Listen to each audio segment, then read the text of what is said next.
Good evening, Meltdown Comics in Hollywood, California. How is everybody doing tonight? Hear ye, hear ye. Harmontown is now in session. Please, for your absolute delight and abject entertainment, please welcome to the stage the mayor of Harmontown, Mr. Dan Harmon.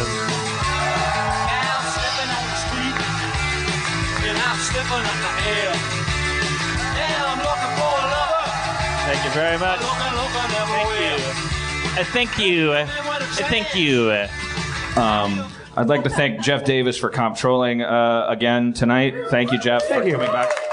And how about, for those of you who were here and listened to it, Erin McGathy as guest comptroller last week. You guys are here that? She did all right. It was really, it was adorable. She had her moments. It was adorable. It's a different dynamic, most assuredly. Well, because we're not fucking. Right. I saw recently on Apple TV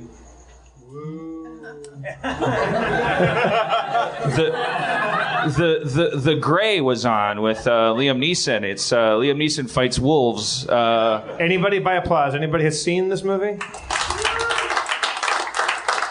Like a good 8 to 10 people. Yeah, I have not seen this movie. Liam Neeson is a professional wolf hunter for a corporation. He's on a plane. It goes down. He spends the rest of the movie with like 9 guys that slowly get picked off one by these wolves that are around them. I imagine the luck of being a wolf hunter, and then they didn't go down in the water, thank God, or he would have been like, I don't know what the fuck's going on. No, he knew exactly what was going on, and he wasn't very encouraging to the other people. He was very informative about wolves, and I've been talking like Liam Neeson about wolves like for the last 2 weeks about everything. When I'm making a sandwich, if somebody says like, "Is there mustard?" I go, "They don't give a fuck about mustard. They're killing machines." And if they've got cubs and we're within 150 yards of them, we're already dead. Wait, I have a question because I've not seen this film. So, what's your question? Can I ask you, Liam Neeson, some questions about the movie that you're... Your questions don't matter.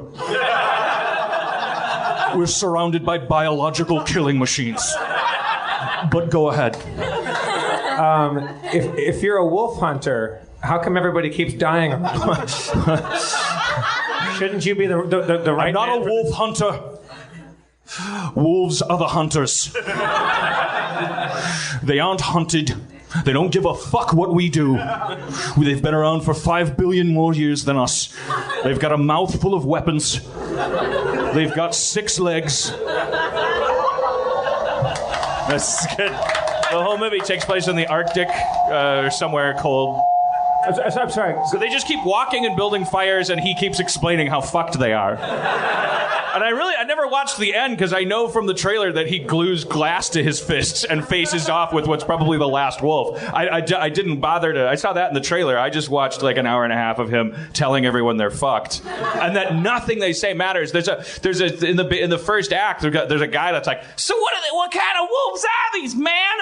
What are they like herbivores? They eat like nuts and berries? They don't give a fuck about nuts and berries. Like, that's a real line from the movie. The word fuck is in that movie more than anything, more than a Scorsese film. Like everyone's saying fuck in ways that you never even heard the word fuck used. They pass the fuck salt. There is no fucking salt. We're in a frozen sea surrounded by killers. They've got a kill range of 300 kilometers. If we're within half of that and they've got cubs, we're already dead. How did I have questions about that. I don't want to see the movie. The movie doesn't matter. Do you think these things give a fuck what you watch on a screen? They just want to eat your face.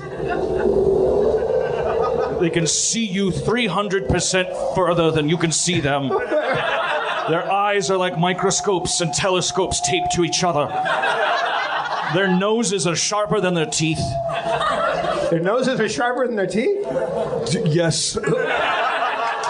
Who would win in a fight, a bear or a wolf? They don't fight. They hunt. Sorry, what was the rest of the question? I got distracted by something I could dismiss. I think wolf versus bear. They're not wolves. Oh, I'm sorry, they are. Sorry, I jumped the gun. Our guns don't matter. But I jumped them. I can't verify because I don't think I've seen enough of his films to know if you're doing a good Liam Neeson impression right now or not. I think it's pretty good. It sounds pretty good. Yeah. Is it good? I don't know. Yeah, it's pretty early in the night for the audience to be sarcastic. Those of you who were here last week, I bet none of you were here last week because I went headlong for Inception's throat. Like an angry wolf. And you could feel the rift between me and the flock. It just, Bo Peep almost got sheeped to death. Well, see, I was listening to it just, the audio, the podcast version of it. I didn't sense that the audience was that disgruntled by your hatred. It's their faces. You see their faces. Just watch. You at home that are listening on the podcast, you won't be able to participate in this, but just, Jeff, you focus on them. I don't know. Inception, it's kind of dumb. So look at that guy. Look at that guy. Yeah, he looks horrified. Yeah. But Harmontown is a plan that we have to form a colony. Because I think we feel we don't want to be dire about this. We don't feel like the world is ending terribly soon. It's not like a huge emergency. But it takes a long time to start a city of people who can carry humanity's torch. So what we want to try to do, probably on the moon. I keep thinking it's got to be on the moon because I just don't know. There's no place in Texas that's going to let us do this. And I don't want to go anywhere where there's like mosquitoes. They tried that once, and the ATF came down pretty hard. Yeah, don't groan it. I mean, groan the government. It's bad form to burn people alive. It's a terrible, terrible way to govern. I feel like it is too, actually. We have to talk about religion. We have to talk about politics. We have to talk about what we would do with our unseemly citizenry. Like, what do you do if somebody does something you don't like? It's going to happen in a room full of 200 people. Like, you, sir, do something that nobody likes. Fuck Batman. He said, fuck Batman. I like that. Now what do we do? Now what do we do with him? We fuck him. An eye for an eye. Fuck him? Or something? Yeah, you fuck Batman, we fuck you. It's not that hard, governments. We figured it out. That's it. All right. Now what do we do? Let's play charades. Also, a lot of my answers are, I'm just going to fuck you. That was good. Thank you for doing that. That's not easy to be called upon. I'm like a drowning man in a pool. You don't have to applaud him. That's ridiculous. That was good. You can if you want, but don't ever do anything here that you feel compelled to do. That's bad governing. Did you not like the new Batman? No. I haven't seen it either. I've given up on movies. I don't even want to go to them anymore. So you didn't like the new Batman? I haven't heard anything good about it. It was silly. Silly. It's silly, he says. We should give this guy an identity. What's your name? Max. You should get a microphone, for fuck's sake. Well, you can have one if you want. Well, here's a Batman we can talk about because a lot of you people didn't even see it, and the ones who did probably blocked it out. Remember the Tommy Lee Jones Two-Face? I was explaining this to my 27-year-old girlfriend today. It was like explaining like Korea or something. Like she was going, "What? Come on!" Like Batman was sitting in the courtroom. Wait, is this hanging out? Because she started laughing. We were actually watching the second Batman, which everybody agrees is like it's a pretty it's certainly the best Batman movie we've ever seen. Were you saying it's like Korea in that there's north and south, that it's divided like Two-Face? No, That down the middle of his face, there's the 38th parallel of. No, I apologize. I'm all over the place tonight. I meant like I'm like an old veteran, and I'm going, well, she's going, what were you fighting about, Grandpa? I'm like, well, we wanted the Korea to be different. Well, who gives a shit about Korea now? I don't know. We gave a shit back then. What if the character of Two-Face was actually a trenchant commentary on the Korean conflict? I don't remember remember which movie it was. It was either, I think it was the Danny DeVito as the Penguin one. I think it was still Michael Keaton was Batman sitting in the courtroom in his Batman outfit. And they show the origin of Two-Face in the form of a newsreel. And Tommy Lee Jones is questioning a mob guy. And the mob guy doesn't like the way it's going. So he pulls out, as they do, a jar of acid from his, the pocket of his double-breasted suit coat. Your jar pocket. And he flings it at Tommy Lee Jones, it's a visual thing. I'll do what he did visually first. He uses a manila folder to block exactly half his face. And that's how he became Two-Face. And he has a contentious relationship with Batman, as Aaron Eckhart's Two-Face does with Christian Bale's Batman. In this version, just because, where were you when I got that acid on half of my face? And the answer is, I was sitting there in the courtroom and I just couldn't get over the gallery thing. Like, they show a shot of Batman trying to get over the courtroom, like, little people's court flappy door. It couldn't be more ridiculous. You'd have to show Batman, like, taking a shit to ruin the mythology more for nerds. Like, we just sat there in the theater and looked at Schraub, and Schraub looked at me, and we started making out. I understand the appeal of Batman. Somewhere in our heart, we want a guy out there that's like rich, which represents the fact that America, it does work. It's okay to be capitalist. But, we need a hero. We need a Prometheus who uses his godlike powers to, uphold our value system. We're very... But Max, you said the new one is silly. Yeah, it's a little silly. They're not taking it seriously enough. Well, or maybe a little too serious. Oh, okay. You know what Liam Neeson would say about Batman? Doesn't matter. I'm determined that Liam Neeson pays off at some point tonight. He probably will. There's no payoff. You're not going to get paid. You're going to get eaten. It's a weird crowd tonight. I'm going to blame them. I blame them. I don't know what they did wrong. I don't know what you guys ate. I kind of blame myself. I feel like I blew it by leaving town for 1 week, and the continuity has just gone to shit. They're like, where's this show that I got all excited about where the couple bitches at each other? And then they bring other couples up and ruin. Can I? Because I was out of town. I hang out with Aaron and Dan quite a bit, and I see them. They have their little moments of cuddling and schmoopy schmoops, and then they frequently have their moments when you're at the Great Greek having Greek food, and they're fighting about the new improv idea that we have for 40 minutes, and it's an impenetrable, lonely place to be, sitting across the table from them, and then I justify an exit, and I have an ouzo with a guy named Nikos, and I come back and they're still talking about the improv group, and then one of them goes to the bathroom and I depose that person and say, is this better or worse than being alone?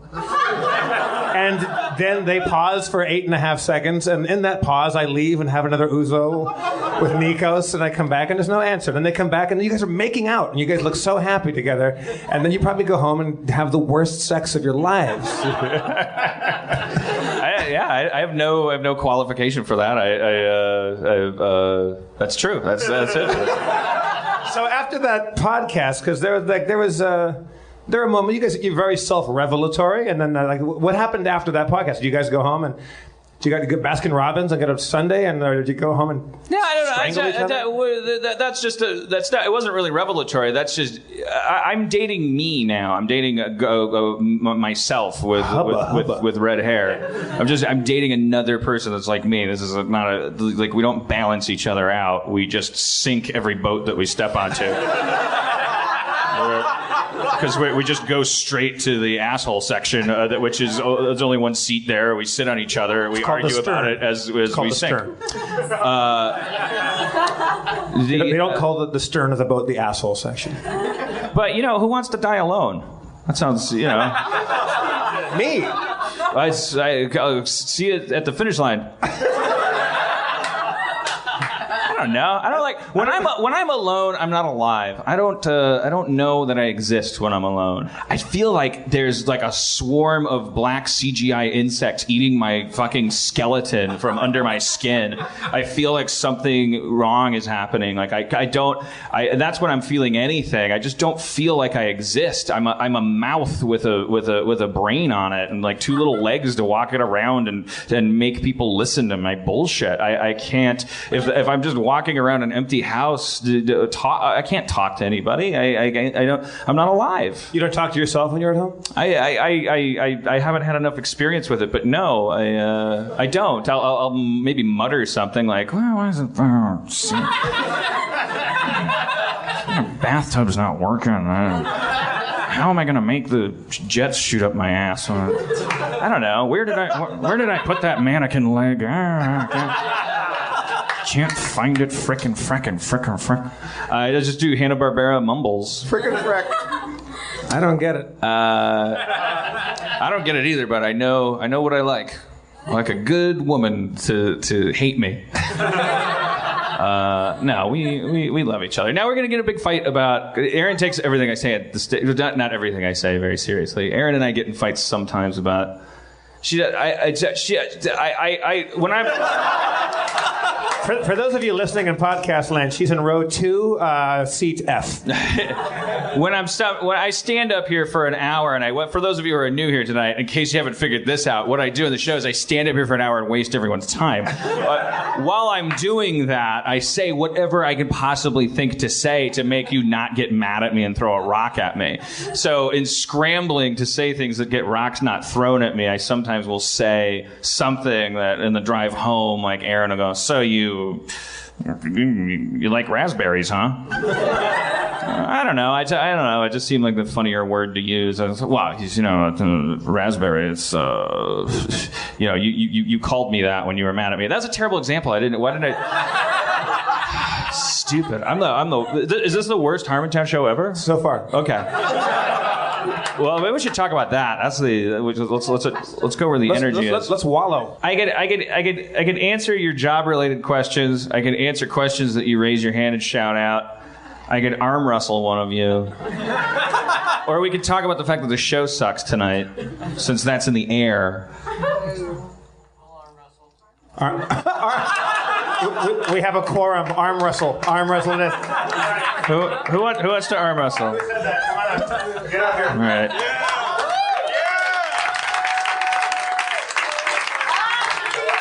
All right. What is your name, sir? It's BJ. BJ, you have a what could only be described as a fuchsia hat on. I don't know what Renaissance fair you were recently expelled from, but I'm glad you could take time out of your busy swashbuckling career to challenge. If you need like a big ostrich plume. I think that would really put it over the edge. Nice purse. He's getting heckled. He doesn't deserve that, because for those of you listening in podcast form, a guy came up to arm wrestle me that is already a better show. Just when he woke up this morning than anything that. I guess I have to do the Vin Scully check her and play-by-play on this one. Well, there's a man on stage right now wearing a smart little leather purse, It's kind of like a Louis Vuitton kind of thing. It's got a gold chain. No, it's not. It's gold. No, it's what? It's gold. It's gold. He has a golden satchel. He has a lady's scarf from season 4 of The Love Boat. So he has a shirt that says "A Wicked Lot of Laughter," which I guess you're recently at a Boston Comedy Festival. I would imagine from that. He's wearing sky blue Crocs, and I'm not fucking joking. Podcast, the man. It's complicated. He's got big hair. He looks like John the Baptist from Rembrandt's Decapitation.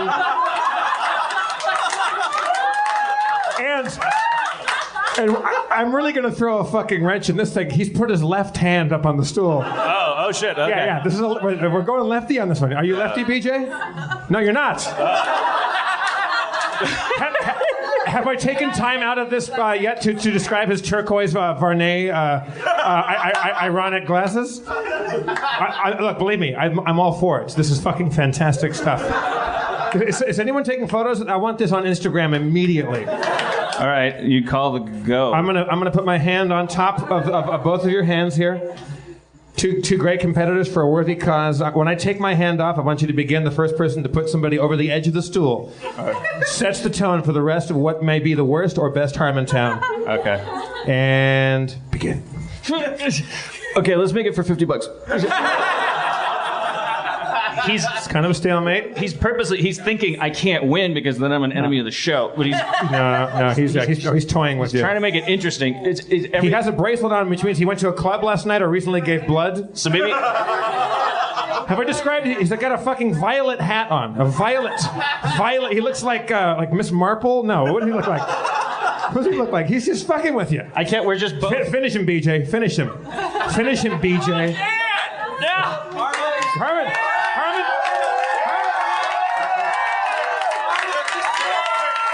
They're cheering over nothing. They're still locked right at the top.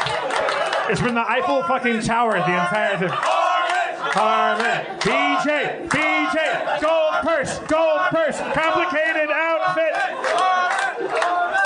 This is okay. Oh my God! Day 3.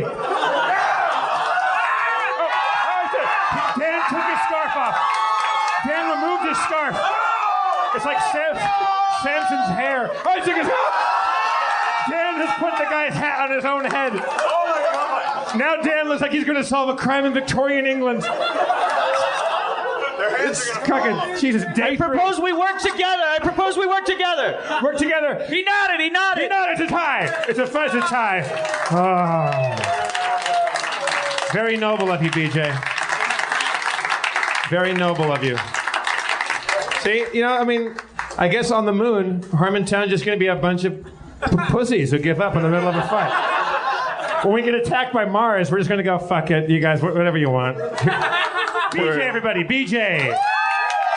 Thank you, BJ. Dan, I hate to tell you this. He was never here. We all just imagined that. That is someone I'd invent. But then Sony would go, no, make it grounded, will you? That's how we'll settle disputes. And it'll be easier on the moon because it's 1/6 the gravity. Yeah. Jesus, we were both trying not to win, kind of. Who do you think actually had? To be honest. Who what? Who do you think actually would have taken that one if it had been like... Anybody that's ever arm wrestled me wouldn't win. I couldn't do a pull-up in grade school. I was always like, did everybody go to grade schools where they made you do pull-ups, like the gym class? Like, it's my imagination. I don't want to insult you guys, but I would like to think that everyone in a Harmontown town meeting is all of the people who couldn't do one pull-up. And we want to prove that you don't need to. Like, what it should say in Latin on the flag is our gym teacher was wrong. People die of heart attacks every day. Some of them were good at football. Some of them weren't. Like, it has no bearing on lifespan. No tax bracket. It doesn't. It's just some shit that we were doing back then to just make everyone uncomfortable and kill time. They should have let us play Dungeons and Dragons more. I don't mean to bait you guys, but I'm a little winded by that experience. So, somebody ask me the most embarrassing thing in the world. What's your favorite D&D character? Was my favorite the one that I played? What is your favorite? One you like the most? What is Dan? Just to repeat, in case we don't pick this up over podcasting, what is Dan's favorite D&D character? My character that I played was named Jim Nightblade.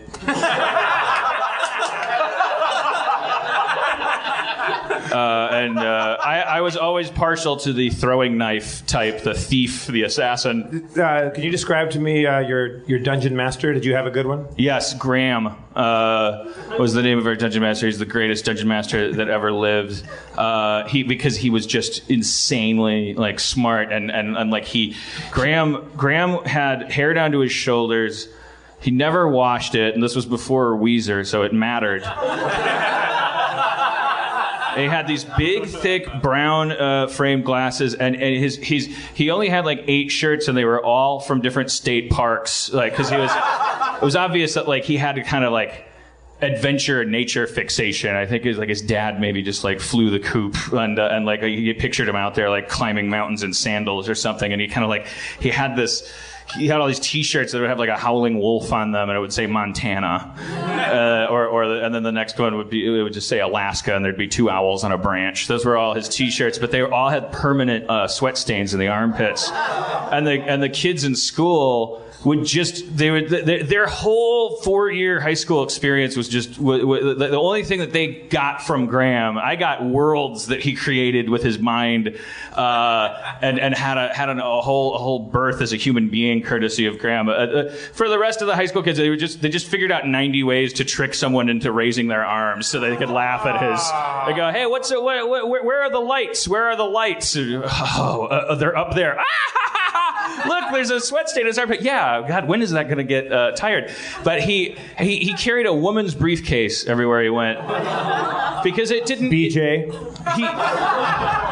He fetishized Spock from old school Star Trek. Like he really, as a lot of like super nerds do, like they latch onto Spock or Data if they're younger because it's like it's logic instead of like all these trappings, like all this shit that makes no sense. Like, can you dribble a basketball and what did you? Why are you with no white pants after Labor Day or whatever the fuck? This stuff it's not. There's nothing logical about it. So you escape into this idea that you're just pure brain, and that's what Graham was. And he could have gotten a man's briefcase if he had wanted to. But he that wouldn't have been logical. Why would he buy a man's briefcase to appease like some kind of weird? So he just walked around with this, what was in the briefcase? Dungeons and Dragons equipment, and all of his perfect homework assignments that he probably did on the bus with his mind and a laser pencil. Do we know where he is now? Have you followed up with this guy? He ended up going to MIT. Either that or he was a pathological liar. But he said I think he always wanted to go to MIT, and I think he got accepted there. And I never really saw him again. Actually, I did. I was in my 20s. He came and hung out, and he had a big tank of nitrous oxide in the back of a pickup truck. And a garbage bag, and we just maybe he was a dentist. We just huffed nitrous all night out of a big giant plastic bag and talked about science, and then he left again. He was like Laszlo in Real Genius. That's why I picture him. I'm picturing that. That's a good image to have. I don't know if he could pull off that beard, but. He was the greatest dungeon master in the world. What makes you a good dungeon master? You have to be the world's biggest nerd and strangely arrogant about it. You have to be so proud of like how like smart and logical you are. But didn't we try to play this? As adults, like with Joe? Yeah. I tried to dungeon master. It was terrible. It was the worst. You think you would be good at being a dungeon master? No, you're an arrogant nerd. Yeah, I am, but not arrogant enough. Just I don't know. Maybe I smoked too much pot in my life or something. I don't know what it is. I'm not good at it. I worry too much about what people think about me. That's what it is. You can't be a good dungeon master if you're worried about doing a good job as a dungeon master. Has everybody got that? Anybody else have another question?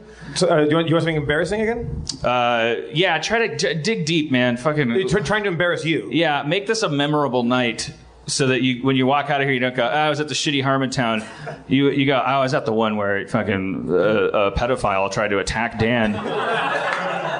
And then they wrestled each other to the ground, and then he took off the pedophile's mask. He wasn't a pedophile. He just had a purple hat on. Oh, that's not what I did. Oh, sorry, BJ. I wasn't referring to you. Wow. Jesus. Terrible. I saw a hand shoot up over there. Oh, that was BJ waving. Okay.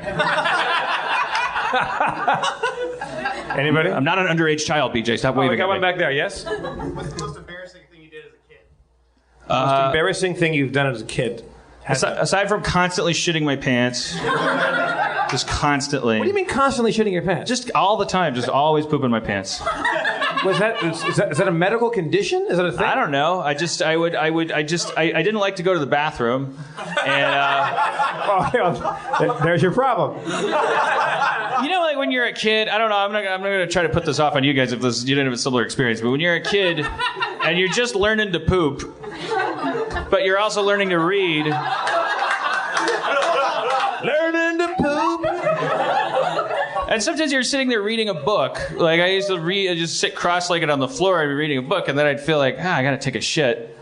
Get up! Get up! It's Asimov. I'm not gonna get up. I want to finish reading iRobot. It's amazing. You're still going to be seated when you read. I didn't get that part. I didn't understand that. I just would shit my pants. Wait, you're saying you were that into that book, or you're that lazy, or what's? I can't. I don't really. Maybe you just have a weird. Maybe I have less muscle control. I don't know. Kids do it. Kids shit their pants, man. You're acting like you're acting like they don't, and they do. Kids shit their pants. I'm not just like playing like the foil to you right now. I've never heard of anyone that constantly shit their pants.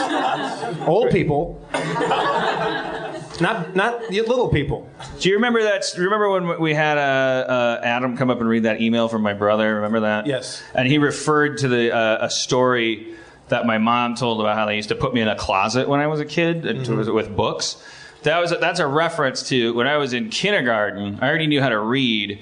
And they wanted to know how well I could read because I came into kindergarten. I can read, so they would. This is in the 70s.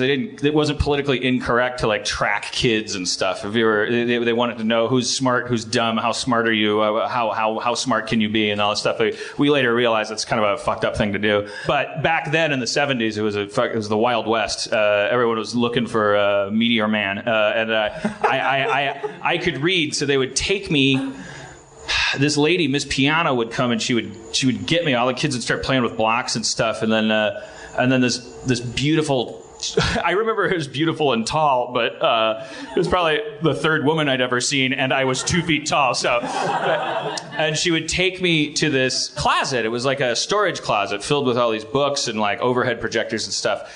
And then it's not like they could devote resources to that. So they would just sit there. So she would put a book in front of me and she'd go, read this chapter, then answer the questions at the end of it. Give me a piece of paper. She would separate you from the rest of the kids. Yeah. Put you in a room. It turned out to be a great idea. You're like the Count of Monte Cristo in there. Yeah. So the kids loved me for it. It was great because I would come back to recess and they'd be like, oh, whew, it's our hero. It's the... Please. We were just learning football. Let us catch you up on things. No, it was. I'm not complaining. I got to read a lot of dumb shit about nothing I can remember. But they would go, okay, and then fill out this thing after you finish reading it. But then she'd take off. So that just reminded me of that thing because I had to pee really bad, but I was in kindergarten. I never had gone pee without somebody helping me go pee before. And she told me when the bell rings, you can go to lunch. And for some reason, I knew what that meant, that I would be able to get up out of the chair and go to lunch. But she never came back, and I had to pee really bad, and I couldn't tell time. So I just knew I was waiting for this bell to ring so I could get up and go to lunch, and then maybe I could get someone to help me pee. But I just stared at this clock, and I never knew. And then I was just like, if you've ever tried to hold your pee, like, and then when you're a little kid, your little bladder, it hasn't fought any dragons yet, you haven't. You haven't gone to your any frat parties or anything. Like it's just a little muscle, just like trying to hold in all those Flintstones vitamins and things. And so I just stared at this mysterious circular dial, and then the bell never rang. And then I was just like, all right, here goes nothing. And I just pissed myself. And as I was pissing, I don't know if it's I don't know if it's the same for women, but once you start, you can't just. It's not like a. It's not like a valve. It's like Pringles. Start and then it's like Pringles. It's a lot like Pringles. Once you pop, yeah. So at the apex of me relieving myself in my little Oshkosh Bagosh overalls with a little iron-on D on the front of them.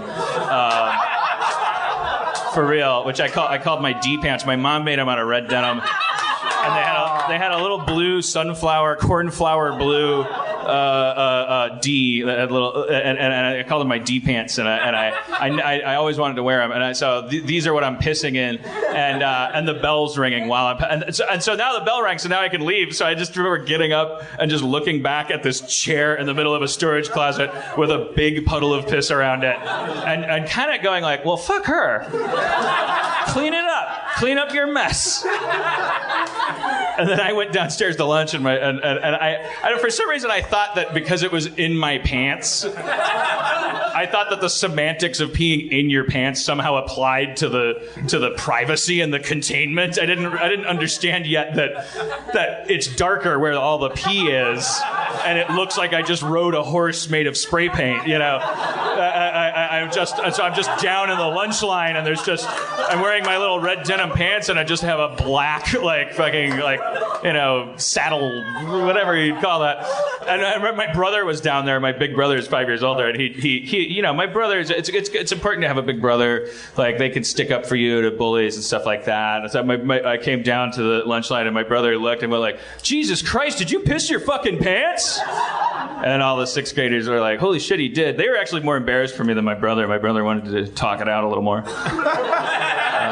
Were you there at the Price is Right when the woman peed her pants? You weren't there, right? No. Doesn't that happen every week? Well, we're both friends with Drew Carey, and he just got the job, and I went to go see him. We haven't talked about this in the show before, have we? God damn it was so good. I went to go see Drew, and he's like, "Hey, come on down to Price is Right. I really love doing this job. It's really fun. Come down. I'm hosting this thing. It's like a big rock concert. It's great. Keep talking. I'm gonna get a drink." All right, Dan's gonna make a drink, and so, but you're right there in the thick of it, and it's pretty exciting. And if anyone's ever been to the to a taping of that, it's like going to a Beatles concert. Like, just people are so happy, and so people are screaming. It's really delightful. And you got the little yodely guy that goes up the thing. And God damn it, I love that fucker. Yeah, so Dan was there, like, kind of bashful, like when you're getting your Plinko chips, and you're like, "Is a kitty litter cost $35? It costs $25." And Dan's like, "It costs $35. That's the kitty litter. I buy the same kitty litter." I'm like, "Yell it out." And Dan's like, no. She's looking at the audience like, "You have the same kitty litter." You yell, "Hey, I don't know." You got really nervous about it. You're like, "$35. And she gets it right. And it's like, it's exciting as shit. Yeah. So there's a woman that gets up there, and she, I don't know, I would maybe put her at 40-ish, and probably a mom, couple kids, and just a nice lady, got little mom jeans on, a little blouse, and she comes up and she's down in contestants row, and I'm sitting right behind her, and I'm sitting with a bunch of Marines, and this woman, she's one of the first people called down. She's there from the very beginning, and from the get-go, she is losing her mind, but she's also holding her crotch in the pee-pee dance fashion. So she's doing like that, like she's happy as can be, but she's holding her pussy. All right. Like a little baby holds you hold your crotch when you think that can stop the flow, and it can't. But you do your best. It's mind over matter. And she's just smiling and happy. She overbids on the washer and dryer, and then they go up and do that. Then she overbids or underbids on the pool table, and then they go to commercial, and she's still there. And she now is like, every time she's still so happy to be up there, but now she's holding on for dear life, and front and back. So one around the front, one around the back. She's worried that it's like whack-a-mole, that it's. Yeah, it's like that. So the best game in the Price is Right universe is, of course, Plinko. And when Plinko comes out, it's like it's bedlam. People go mad, and first of all, you don't know. She bids, she wins, she comes up on stage, the curtain goes up, it's Plinko, and at that moment when she had come up on stage, I could see the little saddle of the spray paint horse pee-pee stain on the thing. She had wet herself. And she was still holding on to herself. She had let a little go. And the whole audience is like, whoa! No, sorry. She gets up on stage. She's one of the things. She hugs Drew. We see the pee. I'm now embracing two Marines. Like we're we're closing ranks. And then the Drew can't see it. The whole audience can see that she's pissed herself a little bit. Then the curtain goes up and Plinko comes out, and then it's fucking over. She just doesn't care. She's jumping about. She's just as happy as can be, and she's peed herself, and the whole audience is like, because you put yourself up on stage and like, oh baby, like you're like you're on camera, and like your family, but she just doesn't care, so she becomes everybody's hero. And I believe you get 5 little chips, right? You get one for free, and then you get 4 bid prices and things like that. And she gets them all. She just nails them. That's 12, that's 14, that's 38. She just nails the clock radio. And she's got all of her chips. And only at that moment, because Drew Carey has to follow her up the staircase. to ascend the heights of the Plinko. Drew's the last one to know. Yeah, Drew is the last one to know. Because Drew just Drew's only been hosting the show for a few months, and he's kind of seen a lot of stuff go down.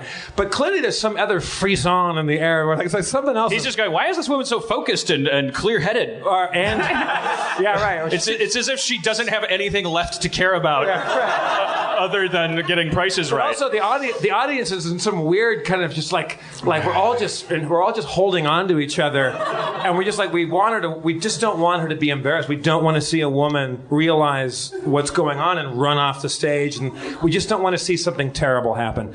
So she gets up on stage and she beats Plinko's dick all around the fucking room. It's just fucking 10,000, 5,000, 10,000, 2,000. Like she just lights it up. And she won, I think, the second most money in Plinko history. And Drew was the last person up the stairs, and he finally figured out what was going on in the room.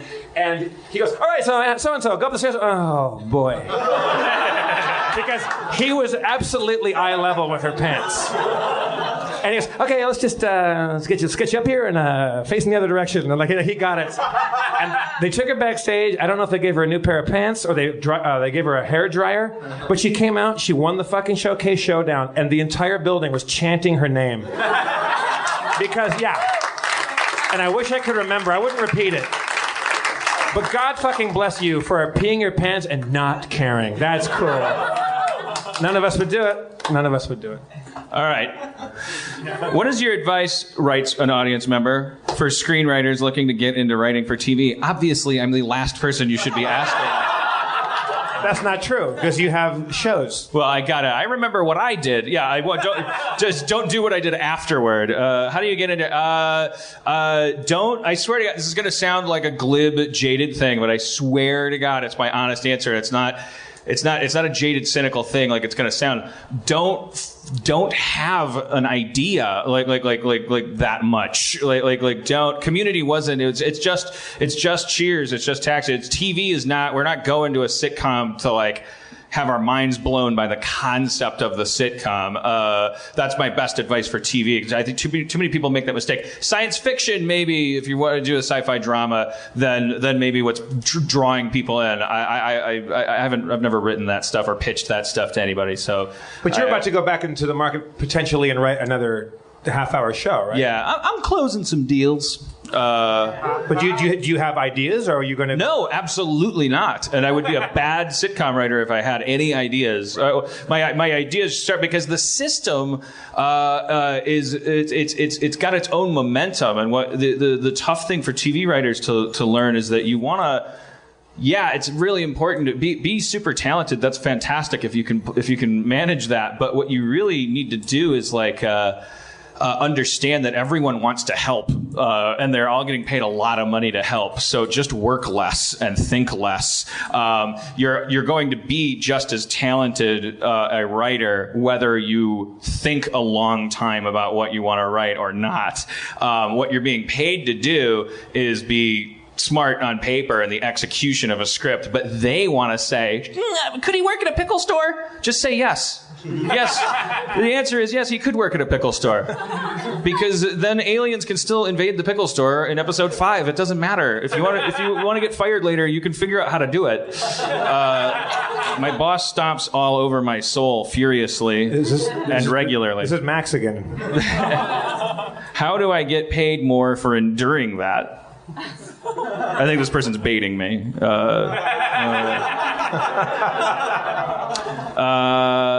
I got a book on tape at an airport. Something about lion taming. It was a guy that tamed lions wrote a book for CEOs or something. He was writing a book, but it was all about. And I listened to it for a while. It was kind of interesting. He was talking about basically how to make assholes think that doing what you want is their idea, because that's what a lion tamer does. Obviously, lions can rip your head off if they want to, but what lion tamers are doing is convincing the lion that, like, for instance, when they stand on those stupid little pedestals, the lion thinks that it's defending the pedestal. It thinks that that's its pedestal, and that the lion tamer really wishes it could be up there, and that the lion's going like, "Stay away from my shitty little bongo drum that I'm standing on," and the audience is going, "What a dumbass lion!" The lion is really proud of itself. So it was all. The answer to the question is you somehow you have to trick your dipshit boss into thinking that he would be even dumber for not paying you more. I don't know how to do that. Otherwise, I would have picked a better job than I picked. So I don't have any bosses, and as soon as I do, I got 3 years before they're all over my ass and fire me. I don't want to sound like a broken record, but I got fired. What do you think? I mean, this might be beating a dead horse, but what do you think their justification is for firing you? What would they say in the like if you like? Sorry, what was the question? What would they? Not their press release answer, but why do you think they fired you? Oh, it's cost benefit ratio. The NBC moved the show to Friday night at 8:30. And said only 13 episodes. So that's NBC saying you're basically almost canceled. We're about to cancel you. So what is Sony going to do with that clock, with that shot clock? They're not going to give the ball to Psycho Pants. Like what am I going to do with 13 episodes? It's not going to be the thing that makes NBC go, "Oh shit, we had you wrong. Get this guy back at 8. Put him at 9:30 on Thursday. This guy's the best." If your motivation is like to get a show running and syndicated and as long as possible, you definitely, it's not a dumb decision to bid me adieu. It's a boring answer. I'm just an asshole that doesn't. I don't take notes very well. I don't like. You could give me 5 notes, and if one of them was what I was going to do already, I'll say that's a good idea. But it doesn't. It only fools them for three seasons. Will drugs be allowed in Harmontown? Yes, of course. I don't. Would there be some drugs that you would not allow? No, there can't be any. Honestly, like, we have a big problem in this country right now with like momentum. Like, we are all freaked out because we go, "Oh shit, if you legalize this tomorrow," whether it's a certain kind of gun, and all this stuff makes perfect sense, but it's only given the situation that we have. That's why we have to start over. Because the truth is, hand grenades should be able to grow on trees, but we should have self-control. Like we can't. Because what if some guy just in his garage invents a laser wand that if you touch people with it, their body just disappears? Does that guy get to be the most successful person in the world because he invented that? Because he can't be prosecuted for his crimes. He's just going to go up to people. You don't have any evidence to convict him. Like, the mailman comes over and he goes, "Fuck you, I don't like your cheekbones," and he makes him disappear. Does that guy get to be president? Or is it wrong to hurt people and make them dead? It's obviously the latter. It's wrong to hurt people. We have to remember that that's really the star we're pursuing here. We can't get too hung up in how to make nobody hurt anybody.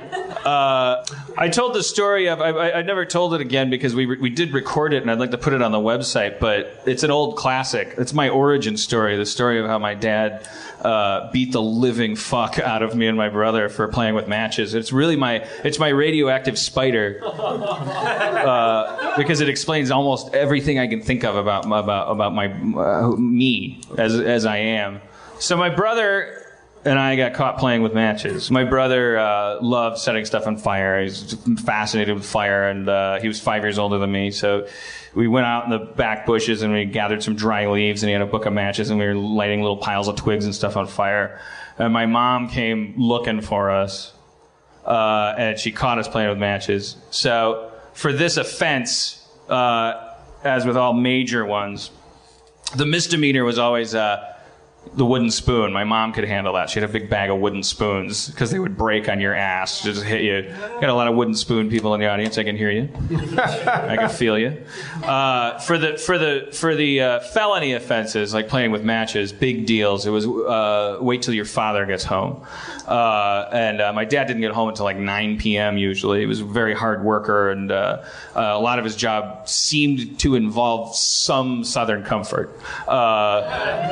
And so you don't mean porch swings and. So it's wait till your dad gets home. You got caught playing with matches. I'm telling you, this is going to be really bad, says Mom. My brother's freaked out. He didn't usually freak out very easily. This is a guy who once crawled out the bedroom window in his Spider-Man pajamas just to go fight crime. I admired his moxie. He didn't seem to be afraid of much, but he certainly he knew that we were in for it. My mom took me aside and said, Daniel, you know those little stories you like to write? Because I did like to write the little things that go, Dan Harmon in the Fabulous Time Tunnel by Dan Harmon. like just these scrawling, just write on typing paper and staple them together. I go, I wrote a book. Pay attention to me. Once upon a time, there was a bear in the bathtub. La. Pulitzer, please. I'm precocious. My mom goes, I want you to write one of your stories for me while you wait for your dad to get home. I want you to write me a story about a little boy that gets caught playing with matches and regrets it. Was she that terrified for your safety? Like she's like, we need to mitigate the beating that's about to go on, or is she? I feel like part of her was going, let's not lose the lesson. But I think most of her was going like, I want to fuck with you.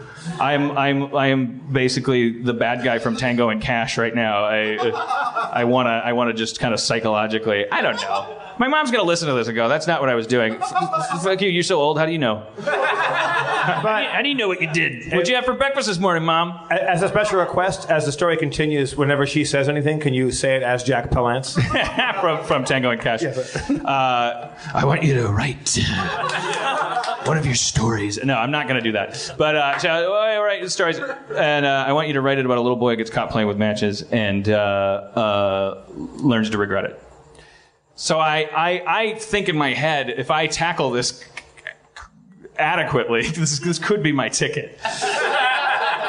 So I do. I sit down and I write. Once upon a time, there's a little boy. I was like, just lose that fucking bear in the bathtub shit. This is the real deal, Harmon. No, but it's who you are. It's who you are. Write what you know. And a little boy got caught playing with matches, and then his dad came home, and I just went into all this detail about where they were lighting leaves on fire, and they thought it was a good idea, but boy, did they not know that it wasn't. And at the end of my story, the dad comes home, and he reads the story that the little boy wrote. See, this, you're already getting it. This is why I got fired. It's like, this is confusing. It's a story about a story. You were meta even back then. I think just lazy, but yes, it came to be called meta. At the time, we just called it zero research. At the end of the story, the dad comes home, reads the story, and realizes that the kid felt so bad for playing with matches that he didn't need his spanking. And I gave it to my mom, and my dad still wasn't home, and my mom just read it in silence. She went there, Yeah, this is really good. I don't buy the ending. For real. Not kidding. Third act problems. Yeah. So I'm sorry I don't handle notes well. Sometimes it means I'm going to die inside. But she's right. You should have said, and then my father came in and he kicked the shit out of me. And I called the police. Right. He's now serving 15 to 20 years in a minimum security prison. And the neighbors came over and said, "What the fuck is going on? Yeah. No one else is doing this. You're insane. This is like a horror movie." Yeah, my parents always said, like, later when they, everyone's parents, if there's anyone in this room that's ever had like hands-on parents, the story, like they always go, they turn into little raisins, and they're fine. You play pinochle with them, and they're like, you can never that. But and they always go like, was the 70s. Everyone was doing it. And I'm like, name 3 people who were doing it. John McEnroe? What was that?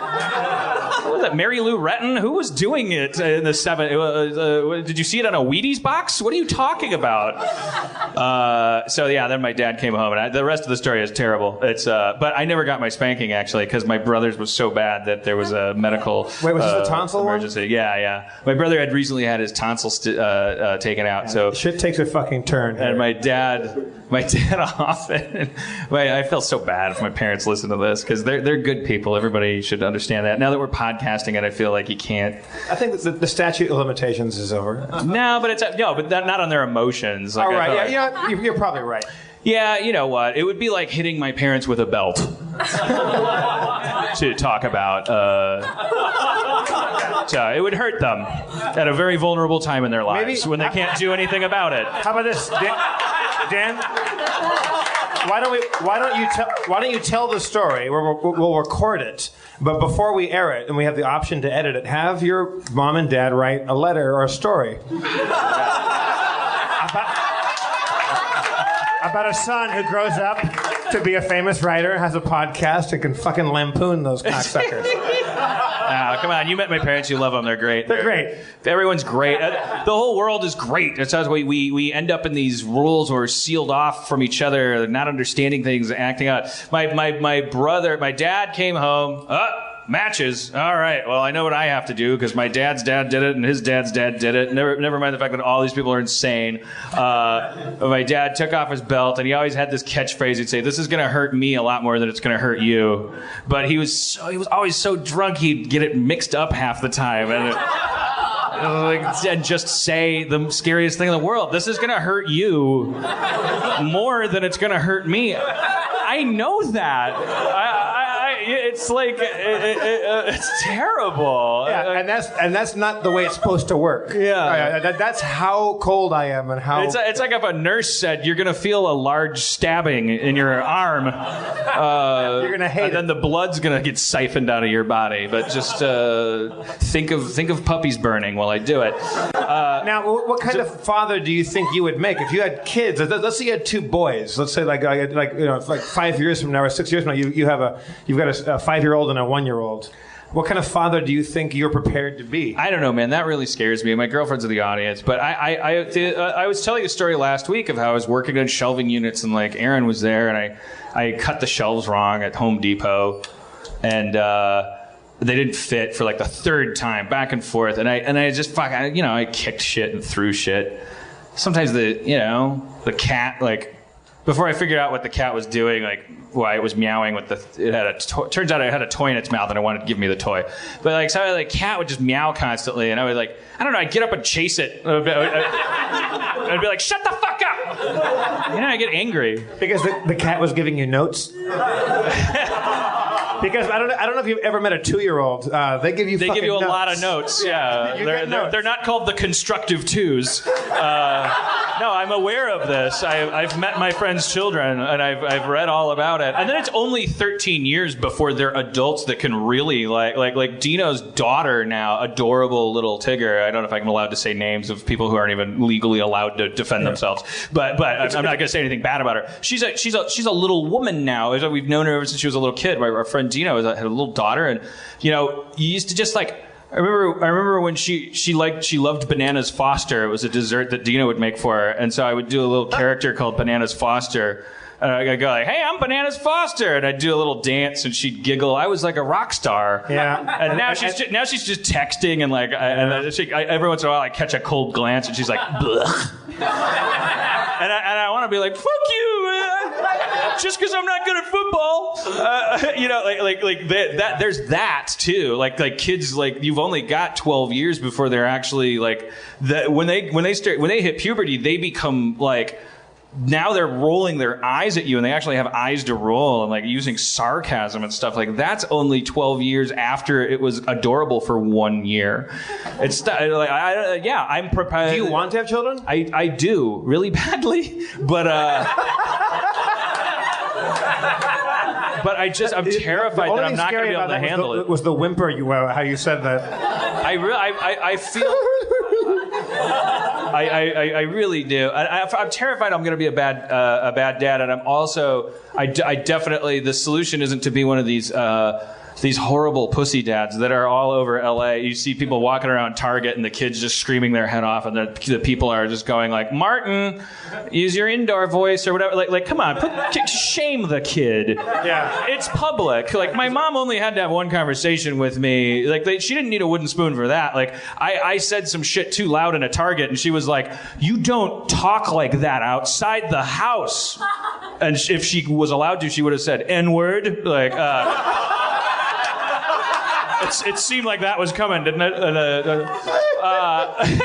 Like Back in the 70s, everybody was doing... There was only one conversation, and I was like, we don't... My mom would say, and she would say it logically. Like, I remember the logic seeping into my brain. It would be in a movie theater, and it was like, what if everyone was talking right now? Shut up. Yeah. I go, oh, yeah, she's right. She's got a point. I remember, like, I was at a friend's house, and I said something kind of rude in front of... like the kids that I went to school with. It was like a new school for me. I'd moved into a new neighborhood, and I said something kind of cocky, or suspend your disbelief. I came in a little high on some kid. I probably said something kind of arrogant and shitty, and the mother, who I'd known a few months, pulled me into the kitchen and just went whack across my face. Just like, another woman slapped you, like not your mom. Is that what you said? Some woman whom I will never remember her name. She just pulled me in the kitchen. Like, Jeffrey, can I talk to you? And I was like 12, and she just clobbered me across the face. And I was like, whoa! And she's like, "You're not better than my son." Whoa! And I was like, "Well, methinks ye protest too much." So that's your takeaway. No. So I'm fucking her. So long story short. And I mean fucking her, Dave. Well, yeah. I am really like... She's getting that 12-year-old that sweet vitamin JD. Right, should we do a... Should we do a... I remember one time when I was 12, around that age, I remember this actually bonded me with my mom in a way, like because I suddenly realized this cycle of abuse that was really happening. She told me to feed the cat, and I went, yeah, and I as I said that, I opened the closet door where the cat food was, and I bent over to grab the can of cat food, and I felt this unexpected sharp kick in my tailbone, like really hard, like Charlie Brown going for the football hard, like she just was put everything into it, but she wasn't Charlie Brown, and my tailbone was there. And if you've ever been kicked in the tailbone, and also just any kind of unexpected impact with your body, I had a can of cat food in my hand, and was 12 years old, so I'm like cusping, I have testosterone like starting to kind of go through my blood a little bit. I probably had a little wispy like Hitler mustache or something, like a little prepubescent like little wisp on my upper lip, and I instinctively, because some mammoth or saber-toothed tiger is like kicking me in the tailbone, I wheeled around hefting this object in my hand, this can of cat food. And this is 80s cat food. It used to come in big ass cans that you had to open with a device. They hadn't figured out how to portion them yet. And I turned around with this thing, and my mom, who had just kicked me in the tailbone, she made this sound and this face that was like, like she wilted, like, and I man, and I said, it was like, oh, I get it. It's just like white trash, like larva becoming a bee, like I'm supposed to do this now. And I was like, what did you do? And she's like, I thought you were being snotty. Like she didn't know what she was doing, and she knew what I was supposed to do. And she was okay with it, and I literally broke that cycle there in the pantry that day for myself, because I was like, Jesus Christ, no, I'm not gonna bludgeon you to death like Chris Penn at the end of Shortcuts, and then have kids of my own and find a nice closet to store our cat food in. I'm not gonna keep doing this. All right, we had some success with this as a closer for last week. We got a bowl full of questions. We could do a lightning round. Speed round, where all of my answers will be 5 words. Okay. No. 3-word answers. I like their attitude. And in honor of Aaron McGathy's soundboard last week, I don't have the soundboard, but just Aaron, I want you to do a lightning round. If you can yell it loud enough, the theme song. Everybody, welcome to the Harmontown lightning round. Da, da, da, da, da, If you could have sex with any mythical creature, which would you pick and why? Oh, you wish you had those 5 words now. Cerebus, comma, more mouths.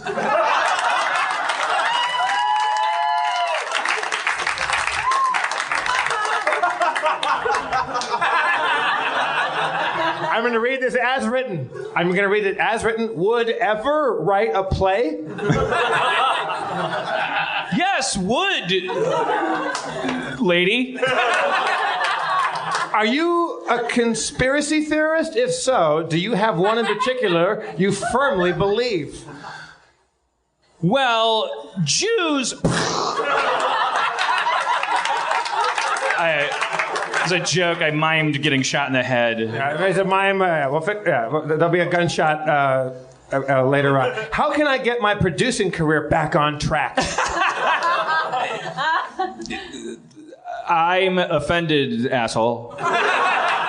Oh yeah. Because that's a bit, right? It's not like Michael Bay's sitting in the back that really wants to know that from me. I think there might be somebody who actually had a producing career. Or no, are you saying they're just they're kind of going. They're taking the piss out of you. Yeah. All right. Well then, I haven't lost enough weight, but I have a nice black shirt. Should I wear that? Like they're kind of like. How do I get a podcast without a structure? Yeah. Should I just do it?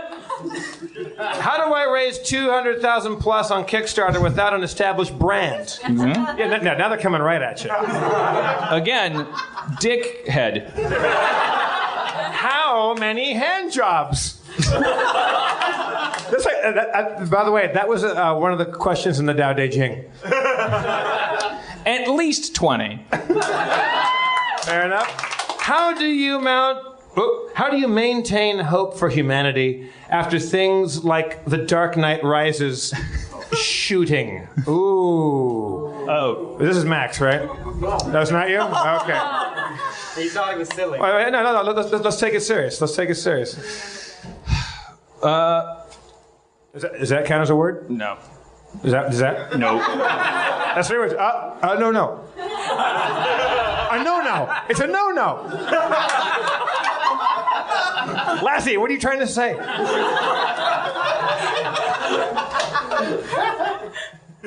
You okay? Take it serious. Realize. Painted himself into a corner.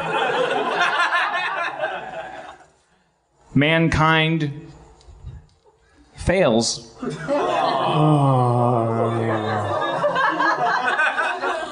Sorry. Aaron, theme song. da, da, da, da, da. All right. Got time for 10 more. How do I pass a piss drug test? Penny in armpit. He's not lying. Uh-oh. This one's just blank. You want to answer that one? So symbolic. Right?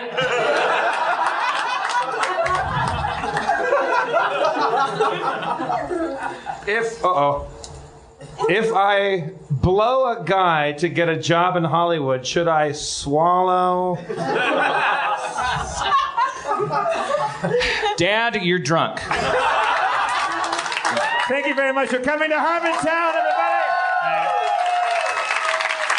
We did it. One more time. You want to thank the people? I'll thank the people. Or you want to thank the people? First of all, your mayor, Dan Harmon. Would you one more time? I'm Jeff Davis, your comptroller. I'd like to thank Katie Levine for doing our audio recording. Zach McKeever, our technician guy. Emily Gordon, the producer. Danielle Kramer, program director. Dustin Marshall, podcast producer. Mo Fafelblap, on-site director. And Jenny Fine, our fantastic artiste. And I want to thank you all one more time for sitting down and answering the hard questions, everybody. We will see you next week in Harmontown.